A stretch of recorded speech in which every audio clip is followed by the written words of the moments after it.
بسم اللہ الرحمن الرحیم۔ اگلا سبق جو ہم پڑھنے لگے ہیں وہ لیٹی رے یا پڑھی رے کے بارے میں ہے۔ اردو نستعلیق میں لیٹی رے اور پڑھی رے کا بہت زیادہ استعمال ہوتا ہے۔ بہت سارے الفاظ ایسے ہیں جس میں لیٹی رے یا پڑھی رے لکھی جاتی ہے۔ جیسے ہم لفظ لکھتے ہیں سب، تو سین کے 3 دندانے بنانے کے بعد یہ لیٹی رے ہے، اس کے ساتھ آگے ہم بے جوڑتے ہیں،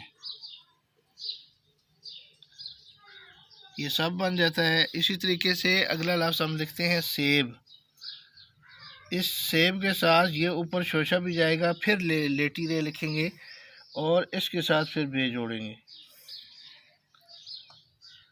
یہ سیب بن گیا۔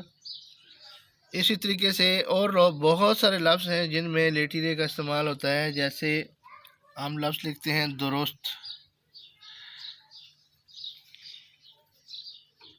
یہ اس کے ساتھ ہم تے لکھ دیں گے، یہ درست بن جائے گا۔ اسی طریقے سے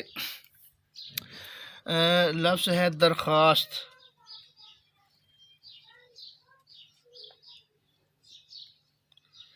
اس میں بھی لیٹی رے کا استعمال سین کے ساتھ، یہ دیکھیں یہ سین کے ساتھ ہوگا۔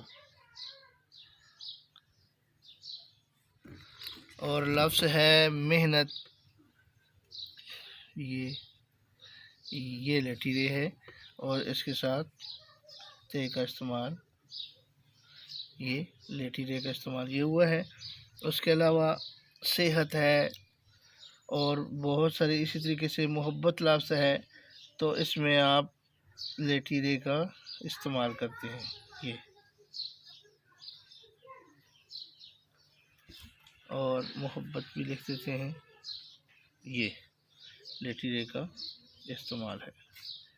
تو امید ہے کہ ان الفاظ کی مدد سے آپ کو سمجھ آ گیا ہوگا کہ لیٹی رے کا استعمال کہاں اور کس جگہ پہ ہوتا ہے۔ یہ اردو نستعلیق میں بہت ضروری ہے۔ اگر آپ اس طریقے سے نہیں لکھیں گے تو آپ کی جو لکھائی ہے وہ اچھی نہیں بنے گی اور الفاظ صحیح نہیں بنیں گے۔ اللہ حافظ۔